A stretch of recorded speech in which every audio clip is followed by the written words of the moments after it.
دین میں حضور کی عظمتوں کا بیان نہیں ہے وہ دین ہی نہیں ہے۔ ہمارے ساتھ جو ظلم ہوا وہ یہ ہوا اقبال کے بقول عہد ما راز ما بیگانہ کرد از جمال مصطفیٰ بیگانہ کرد۔ ہمارے عہد نے ہمیں ہم سے دور کر دیا اس لیے کہ ہمیں حضور کے جمال سے دور کر دیا۔ امت حضور کی دہلیز پہ رہے تو سر بلندی ملتی ہے۔ علامہ اقبال نے اپنا سارا فلسفہ 2 لفظوں میں نچوڑ دیا کہ محمد سے وفا تو نے تو ہم تیرے ہیں، یہ جہاں چیز ہے کیا لوح و قلم تیرے۔ تو یہ ایک اہم فریضہ ہے جس کو امت کے ہر اس شخص نے ادا کیا جس کو دین کی سمجھ ہے۔ حضور علیہ السلام کی مدح و ستائش، حضور کی تعریف و توصیف۔ گو ہر شخص یہ جانتا ہے کہ یہ میرے بس کا روگ نہیں ہے۔ حضرت حسان بن ثابت رضی اللہ تعالی عنہ کہتے ہیں ما ان مدحت محمدم بمقالتی لیکن مدحت مقالتی بمحمدی۔ لوگوں میں اپنے شعروں سے حضور کی مدح نہیں کرتا بلکہ جب حضور کا نام لیتا ہوں میرے شعروں میں حسن آ جاتا، میرے شعروں میں مٹھاس آ جاتی ہے، میرے شعروں میں جمال پیدا ہو جاتا۔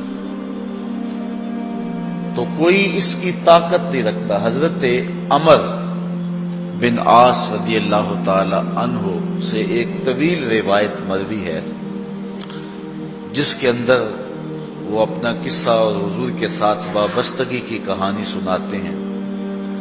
اس کے 2 لفظ سنیے۔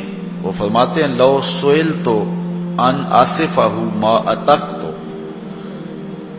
آپ فرماتے اگر تم مجھے پوچھو نا کہ حضور کے وصف بیان کرو تو میں کہوں گا میرے میں طاقت ہی نہیں ہے، میرے میں ہمت ہی نہیں ہے۔ اسی کی ظہوری نالے ساڈا کی بیان ہے، او دیاں تے صفتاں دا نات ہاں قرآن ہے۔ صورتاں سپارے رنگ نبی دے جمال دا، لب کے لے آواں کتھوں سونا تیرے نال۔ کسی میں یہ ہمت ہی نہیں ہے۔ میں اور آپ حیثیت ہی کیا رکھتے ہیں؟ اس امت کا سب سے بڑا شخص نبیوں کے بعد حضرت ابو بکر صدیق رضی اللہ تعالی عنہ، ان سے حضور نے ایک دن فرمایا یا ابا بکر لم یعرفنی حقیقتا غیر ربی۔ 2 ٹوک فرما دیا، ابو بکر سن لو میری حقیقت کو میرے رب کے علاوہ کوئی بھی نہیں جانتا، کوئی پہنچ سکتا ہی نہیں ہے۔ اللہ اکبر۔ کتاب کا نام ہے النبراس۔ یہ علامہ سعد الدین تفتازانی علیہ رحمہ کی مصنفہ شرح عقائد نسفیہ کی تشریح ہے جو علامہ عبدالعزیز فرہاروی رحمۃ اللہ تعالی علیہ نے تصنیف کی ہے۔ شرح عقائد نسفیہ ہمارے درس نظامی میں داخل ہے اور اتنی دیر تک عالم نہیں بنتا جب تک شرح عقائد نہیں پڑھ لیتا۔ اہل تشیع کے علاوہ جتنے بھی مکاتیب فکر ہیں وہ شرح عقائد نسفیہ کو سبقاً پڑھتے ہیں۔ شرح عقائد کی تشریح ہے النبراس، اس میں لکھا ہے حضرت ابو الحسن رفاعی کا قول۔ کہتے ہیں ایک دن میں نے روحانی طور پہ پرواز کی اور اس میں کوئی اختلاف نہیں ہے کہ کوئی شخص روحانی طور پہ پرواز کر سکتا ہے، بہت اوپر جا سکتا ہے، امت میں اس میں اختلاف نہیں ہے۔ تو کہتے ہیں میں نے روحانی طور پہ پرواز کی حتی صعدت فی الفوقانیات، یہاں تک کہ میں بہت اونچا چلا گیا، ایک عرش آیا، دوسرا عرش آیا، تیسرا عرش آیا، حتیٰ کہ میں 7 لاکھ عرش عبور کر گیا۔ عرش ایک نہیں ہے، عرش کئی ہیں۔ عرش عالم امر اور عالم امکان کے اندر عالم برزخ ہے۔ جب اللہ تعالیٰ دنیا پہ اپنی کوئی تجلی ڈالنا چاہتا ہے تو پہلے عرش پہ ڈالتا ہے، تجلیات الہیہ عرش سے چھن کے پھر دنیا پہ آتی ہے، اگر ڈائریکٹ آ جائیں تو کوئی تاب ہی نہ لا سکے۔ یہی بہتر ہے کہ وہ پردے میں روح پوش رہے، وہ اگر پردہ اٹھا دے تو کسے ہوش رہے۔ تو عرش عالم برزخ ہے، اور عرش ایک نہیں ہے، عرش کئی ہے۔ تو حضرت ابو الحسن رفاعی کہتے ہیں میں نے روحانی طور پہ پرواز کی، حتی صعدت فی الفوقانیات، یہاں تک کہ میں فوقانیات میں چلا گیا، 7 لاکھ عرش عبور کیے۔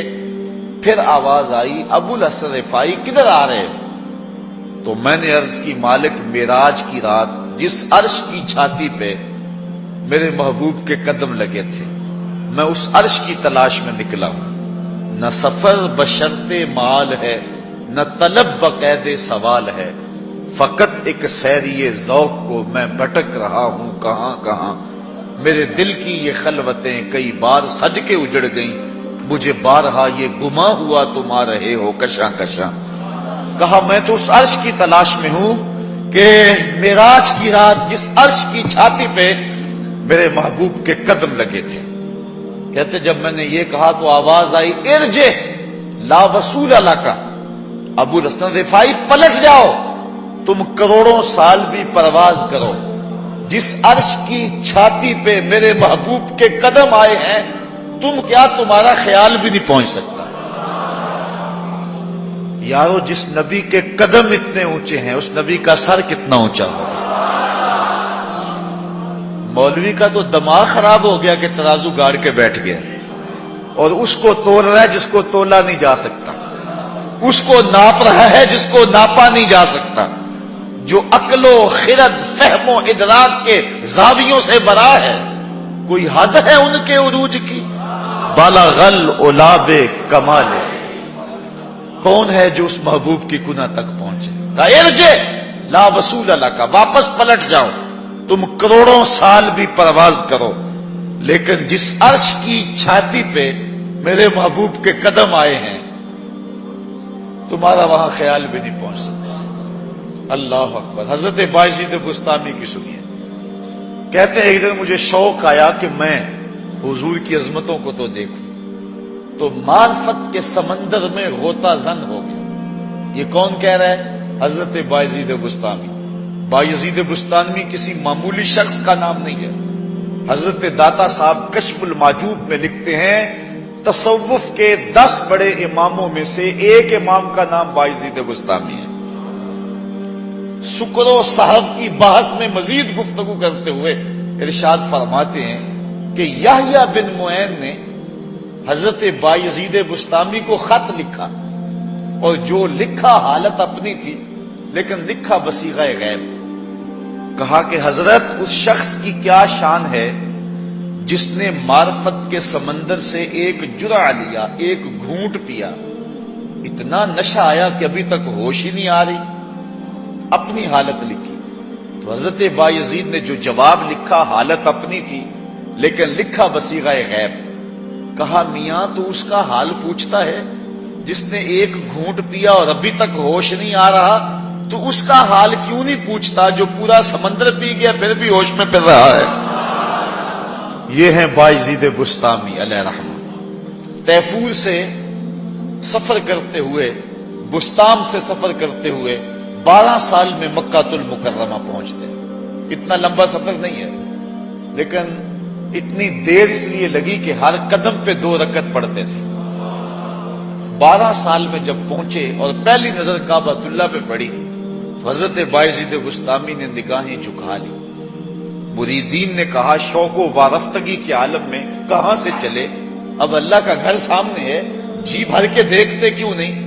تو حضرت بایزید کہنے لگے اتنی دور سے پتھر دیکھنے تو نہیں آیا، اگر میں نے پتھر ہی دیکھنے تھے تو بستان میں تھوڑے تھے۔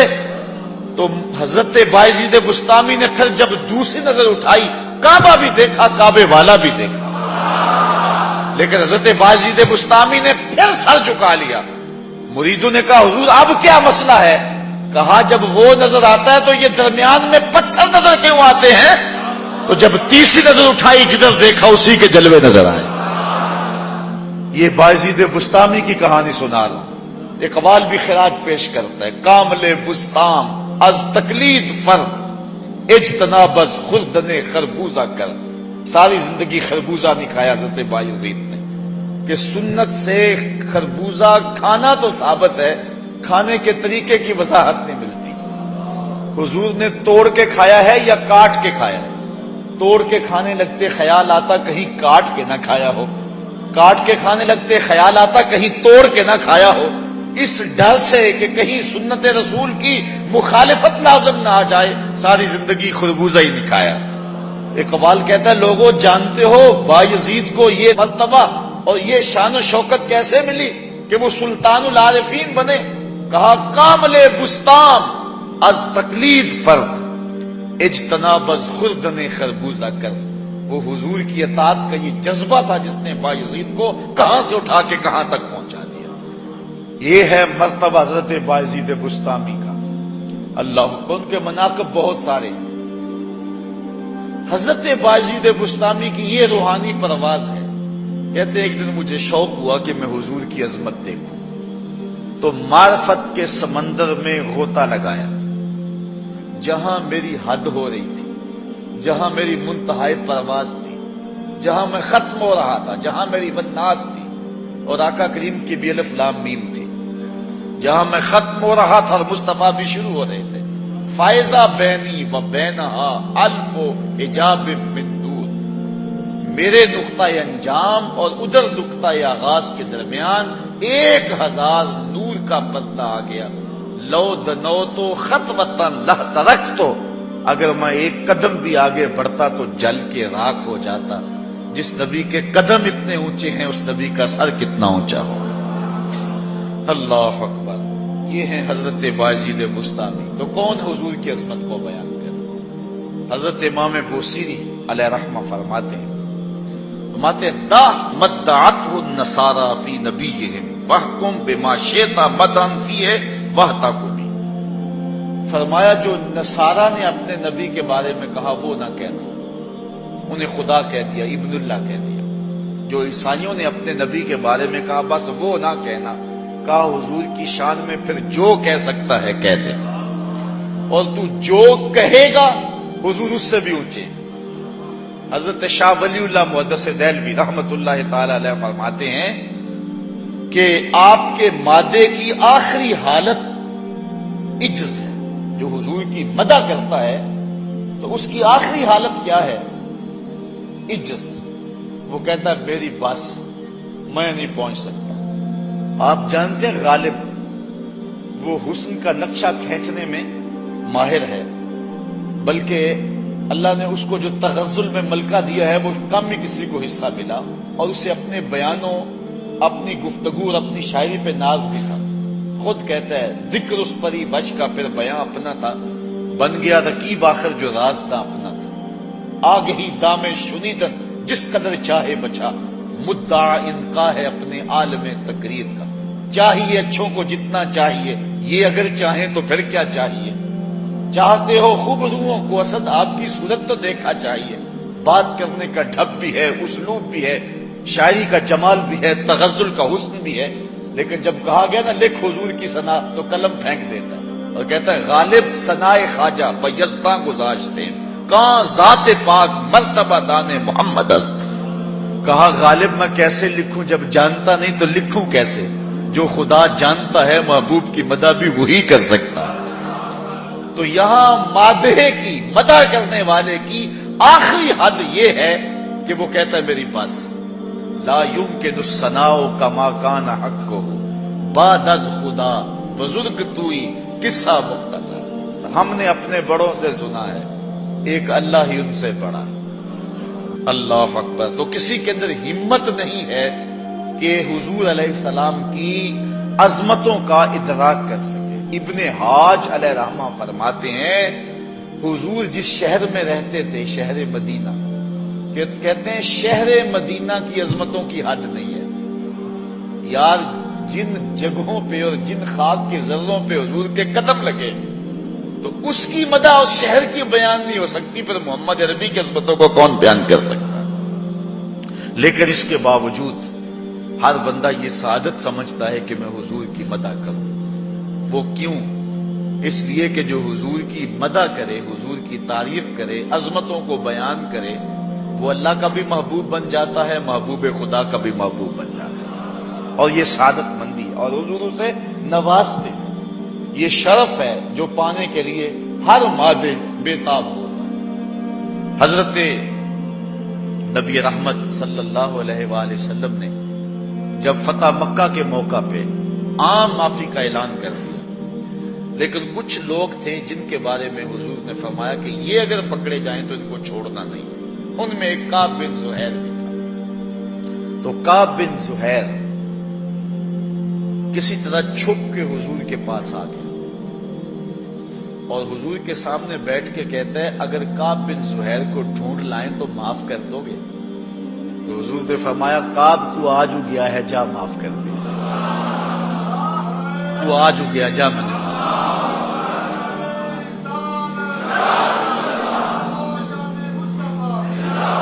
تو جو کعب تھا اب حضرت کعب بنا. عرض کی حضور اس زبان سے آپ کی حجب کہا کرتا تھا، اب اجازت ہو تو آپ کی نعت پڑھنا چاہتا ہوں. حضور نے فرمایا کعب ذرا ٹھہرو، ممبر بچھا لینے دو. ممبر بچھ گیا. حضرت کعب ممبر پہ بیٹھ گئے اور انہوں نے اپنا مشہور قصیدہ پڑھا بانت سوات.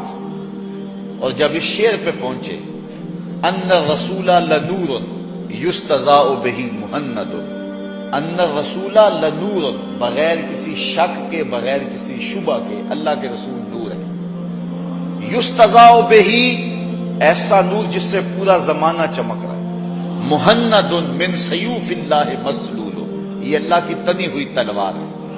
اللہ اکبر.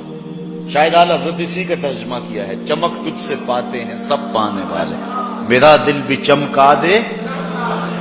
حضرت کعب بن زہیر نے جب یہ شعر پڑھا نا تو روایات میں آتا ہے حضور نے اپنی چادر اتار کے حضرت کعب بن زہیر پہ پھینک دی. پھر ساری زندگی اس چادر کو حضرت کعب نے اپنے سینے سے لگائے رکھا. حضرت امیر معاویہ رضی اللہ تعالی عنہ نے حضرت کعب سے کہا 10,000 درہم لے لو، یہ چادر دے دو. اس دور میں 10,000 درہم کتنی قیمت بنتی ہے. کہا یہ نہیں میں دے سکتا. اور جب حضرت کعب بن زہیر کا انتقال ہوا تو حضرت امیر معاویہ رضی اللہ تعالیٰ عنہ نے 20,000 دراہم کے اندر اس چادر کو ان کے خاندان سے خریدا. اور پھر جب بھی کوئی بادشاہ تخت نشین ہوا کرتا تھا تو اعزاز یہ تھا کہ وہ چادر اڑا کرتا تھا. ایک اور صحابی ہیں حضرت نابغہ جادی رضی اللہ تعالی عنہ،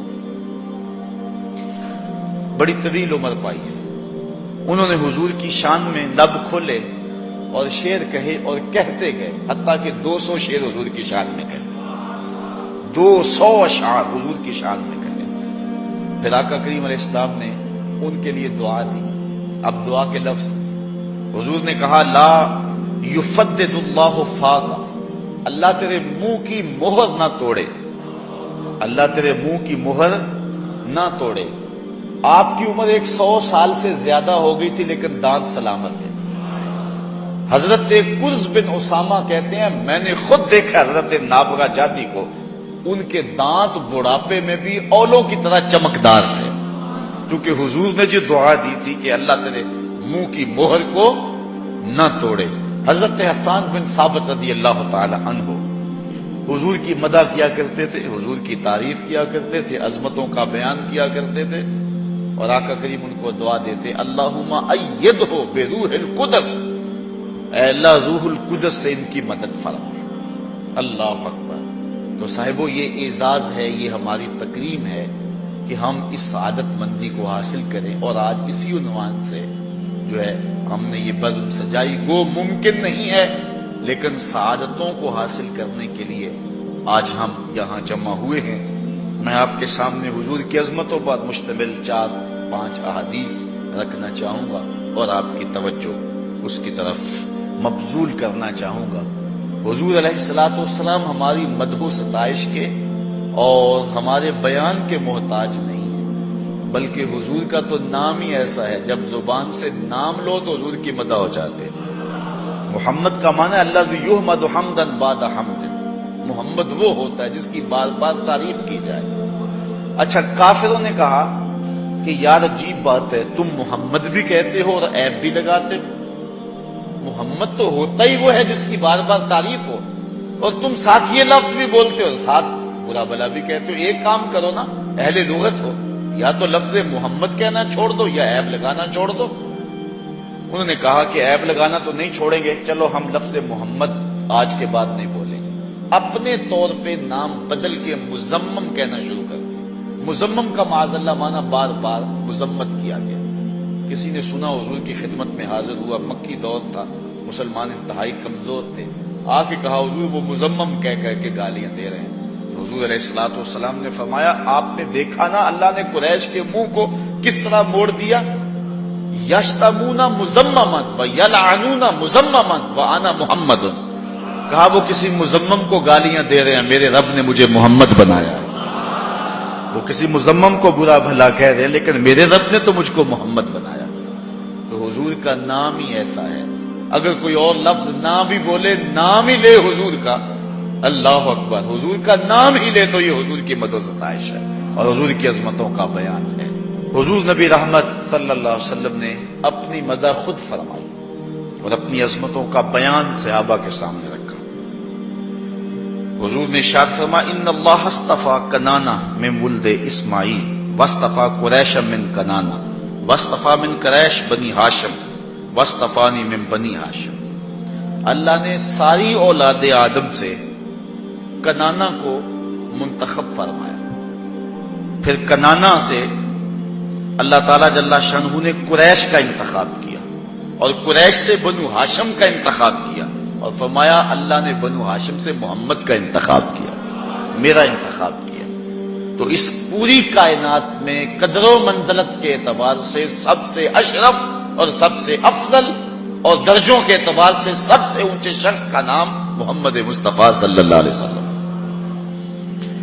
حضرت انس رضی اللہ تعالیٰ عنہ سے روایت ہے قال قال رسول اللہ صلی اللہ علیہ وسلم انا اکثر الانبیاء تبعا یوم القیامہ وانا اول من یقرع باب الجنہ۔ صحیح مسلم کے اندر روایت ہے، حضور نے فرمایا قیامت کے دن سب سے زیادہ جس کے تابعین اٹھیں گے، جس کے اتباع کرنے والے اٹھیں گے اور حشر کے میدان میں جس کے غلاموں کا ہجوم زیادہ ہوگا، فرمایا وہ میں ہوں۔ ایک حدیث میں آتا ہے حضور نے فرمایا جنت میں کل 120 صفیں ہیں، جنت میں کل صفیں جو ہیں وہ 120 ہیں، اور فرمایا 80 صفیں صرف میری امت کی ہوں، آدم علیہ السلام سے لے کے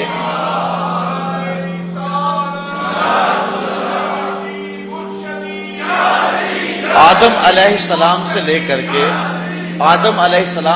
کر حضرت عیسیٰ علیہ السلام تک 1,00,000 کئی ہزار نبیوں کی امتیں صرف 40 صفوں میں کھڑی ہوں گی، اور فرمایا میرے اکیلے کی امت 80 صفوں میں کھڑی ہوگی۔ یہ حضور علیہ السلام کا اعزاز ہے، اور اسی لیے حضور نے فرمایا کہ میری امت میں اضافہ کرو چاہے کچے بچے سے ہی کیوں نہ ہو، تاکہ کل قیامت کے دن کثرت امت کی وجہ سے میں نبیوں میں فخر کروں گا۔ تو فرمایا قیامت کے دن اپنے ماننے والوں کے اعتبار سے میں نبیوں میں سب سے اول ہوں اور کثرت سے ہوں، وَأَنَا أَوَّلُ مَنْ يَقْرَعُ بَابَ الْجَنَّةِ، جو سب سے پہلے جنت کا دروازہ کھٹکھٹائے گا وہ بھی میں ہی ہوں۔ سب سے پہلے حضور جنت کا دروازہ کھٹکائیں گے، حضور کے پیچھے امت ہو۔ اعلی حضرت بولے پیش حق مجدہ شفاعت کا سناتے جائیں گے، آپ روتے جائیں گے ہم کو ہنساتے جائیں گے، وسعتیں دی ہے خدا نے دامن محبوب کو، جرم کھلتے جائیں گے اور وہ چھپاتے جائیں گے۔ حشر کے میدان میں حضور فرمایا میں نبیوں میں فخر کروں گا، نبیوں میں افتخار ہوگا میرا۔ تو معلوم ہوا جو محشر کا دن ہے یہ حضور کی عظمتوں کا سب سے بڑا جلسہ ہے، یہ حضور کی عظمتوں کا سب سے بڑا جلسہ ہے۔ اعلی حضرت یہاں بولے فقط اتنا سبب ہے انعقاد بزم محشر کا، فقط اتنا سبب ہے انعقاد بزم محشر کا کہ ان کی شان محبوبی دکھائی جانے والی، اس لیے محشر کا میدان سجایا جائے گا کہ دنیا کو پتہ چلے کہ محمد عربی صلی اللہ علیہ وسلم کی عظمتوں کے پھریرے کیسے لہرائے جا رہے ہیں۔ حضرت جابر رضی اللہ تعالی عنہ سے روایت ہے، جس کو امام بخاری نے بھی روایت کیا، امام مسلم نے بھی روایت کیا۔ قال قال رسول اللہ صلی اللہ علیہ وسلم اوتیت خمسا لم یؤتہن احد قبلی۔ حضور فرمایا مجھے 5 چیزیں ایسی دی گئی ہیں جو میرے علاوہ کسی نبی کو نہیں دی گئی۔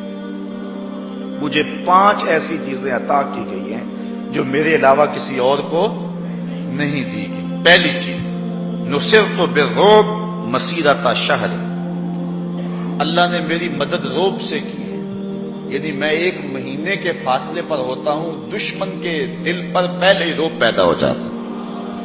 ایک تو اللہ نے میری یہ مدد کی ہے جو میرے علاوہ کسی اور کی مدد نہیں ہوئی۔ دوسرا وَجُعِلَتْ لِيَ الْأَرْضُ مَسْجِدًا وَطَهُورًا، اللہ نے پوری کائنات کو میرے لیے مسجد اور پاک بنایا ہے۔ فَأَيُّمَا رَجُلٍ مِّنْ أُمَّتِي أَدْرَكَتْهُ الصَّلَاةُ فَلْيُصَلِّ، تو میرا امتی جہاں بھی نماز کا وقت پائے وہیں مصلی بچھا کے پڑھ لے، پوری زمین اس کے لیے مسجد ہے۔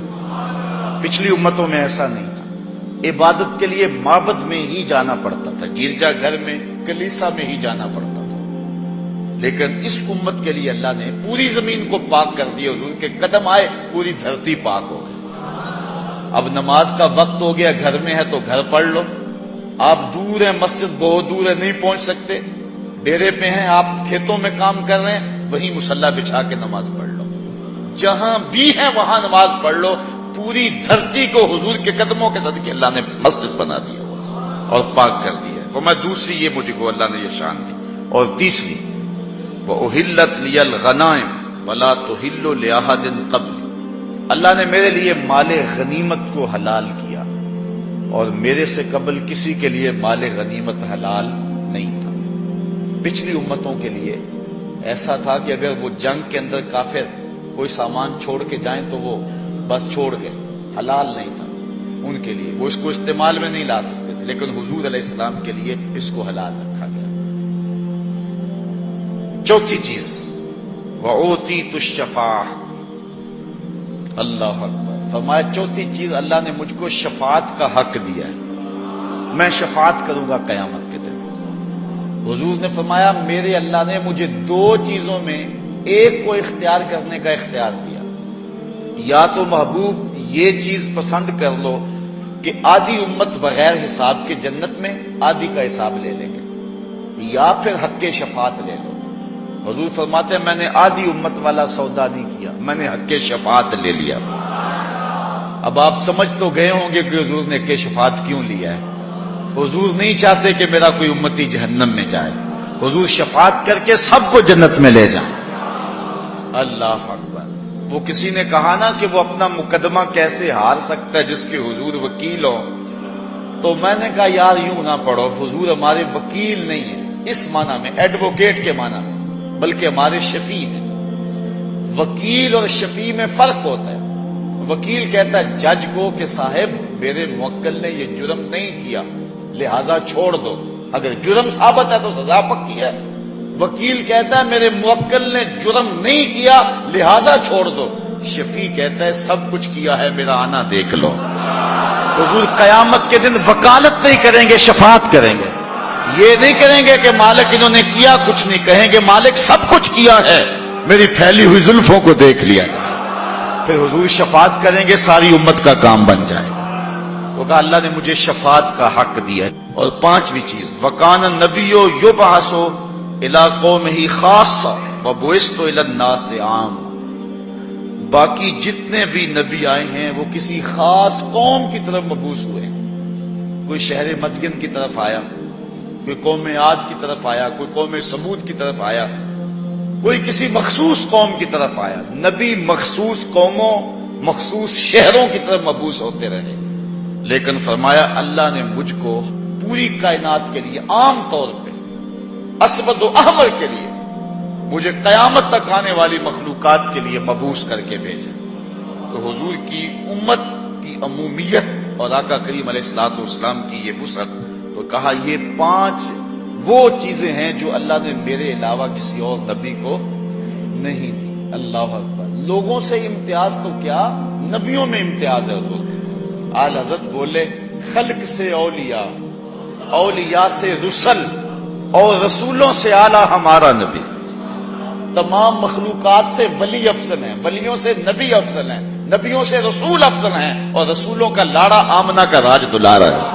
ترمذی شریف کی حدیث حضرت ابو سعید خدری رضی اللہ تعالیٰ عنہ سے، قال قال رسول اللہ صلی اللہ علیہ وسلم انا سید ولد آدم یوم القیامہ، کہا قیامت کے دن میں ساری اولاد آدم کا سردار ہوں، ولا فخرا، اور اس بات پر فخر نہیں کرتا، بطور فخر نہیں کہہ رہا، تحدیث نعمت کے طور پہ کہہ رہا، وبیدی لواء الحمد ولا فخر، اور میرے ہاتھ میں حمد کا جھنڈا ہوگا اور میں فخر نہیں کرتا، وما من نبی یومئذ آدم ومن سواه الا تحت لوائی، اور حضرت آدم علیہ السلام سے لے کر حضرت عیسیٰ تک جتنے نبی ہیں سارے میرے جھنڈے کے سائے تلے ہوں، ولا فخر، لیکن میں فخر نہیں کرتا، وانا اول من تنشق عنہ الارض ولا فخر، اور میں وہ شخص ہوں کہ جس کی سب سے پہلے قبر کشادہ ہوگی، اور سب سے پہلے قبر سے باہر میں جلوہ فراز ہوں، ولا فخر، اور میں فخر نہیں کرتا۔ اچھا، اس پر صرف ایک نقطہ آپ کے سامنے رکھنا ہے، جس کو ملا علی قاری علیہ الرحمہ نے اس حدیث کی تشریح میں لکھا۔ حضور فرمایا سارے نبی میرے جھنڈے کے سائے تلے ہوں گے، لیکن میں اس پہ فخر نہیں کرتا۔ تو ملا علی قاری فرماتے ہیں بات تو فخر والی ہے، کرتے کیوں نہیں؟ حضرت آدم ابو البشر، انسانیت کا نقطۂ آغاز، مسجود الملائک، جھنڈے کے سائے تلے کھڑے ہوں، بات فخر والی ہے کہ نہیں؟ نبی جھنڈے کے سائے تلے کھڑے ہوں، فخر والی بات ہے کہ نہیں؟ ایک زمانہ تھا کہ مجھے ایک شخص نے کہا کہ میری والدہ انتقال کر گئی، تو جہلم کا خط میں چاہوں گا کہ آپ آئیں اور خطاب کریں۔ چونکہ سفر 3-4 گھنٹے کا ہے، میں نے معذرت چاہی، مصروفیات بھی بہت ساری تھی۔ اس نے اصرار کیا لیکن میں نہ مانا، تو اس نے کہا کہ میں ایک بات آپ کو بتاتا ہوں، پھر آپ رہ نہیں سکتے، ضرور آئیں گے۔ میں نے کہا بتائیے، تو کہنے لگا کہ میرے والدہ کی تقریب ختم چہلم کے اندر بڑے نامور لوگ آ رہے ہیں، اور ان میں ایک ایٹمی سائنسدان بھی آ رہے ہیں جن کو دیکھنے کا مجھے بھی شوق تھا، تو میں آرزو میں وہاں چلا گیا۔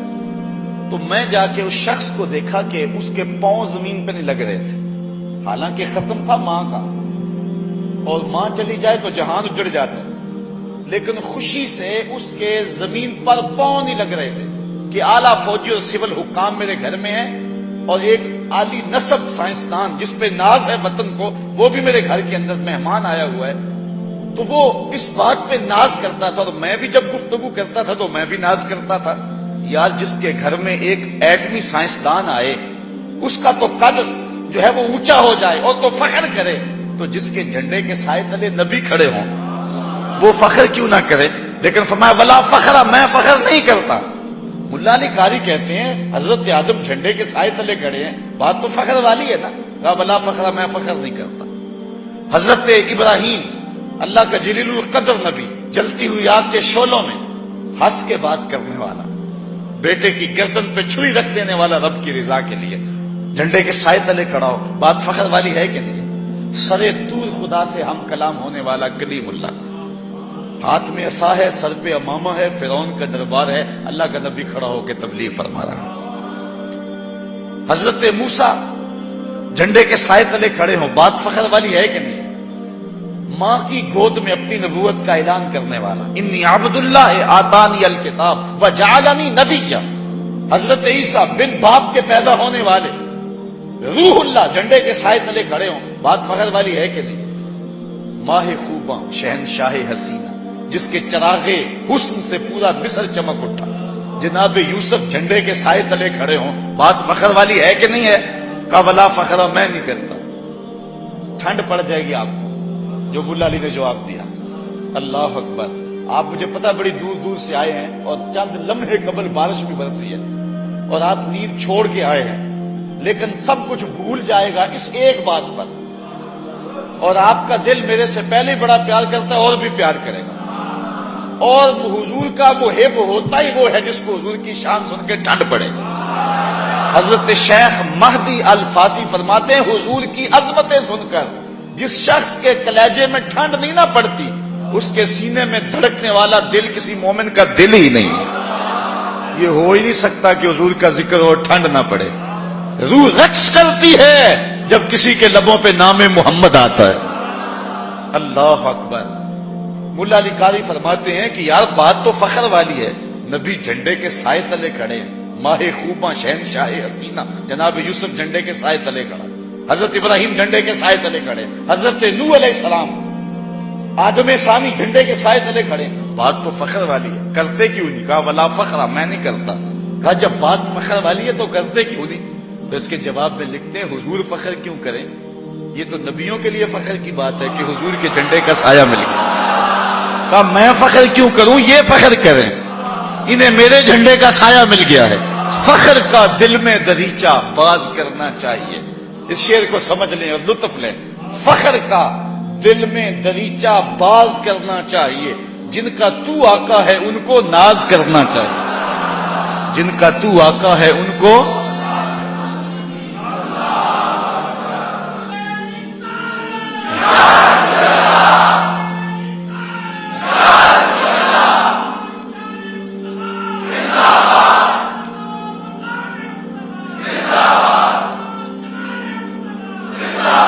کوئی حد ہے ان کے عروج کی, بلغل اولاب کمال. کہا میں فخر کیوں کروں؟ فخر تو یہ کرے جنہیں میرے جھنڈے کا سایہ مل گیا. یار جنہیں حضور کے جھنڈے کا سایہ ملا وہ نبی ہو کے فخر کرے تو پھر میں اور آپ فخر کیوں نہ کریں؟ میری خوش قسمتی میں تیرا امتی, میری خوش قسمتی میں تیرا. نبیوں نے آرزو کی, 12 نبیوں نے تمنا کیا کہ حضور کی امت سے ہو جائے.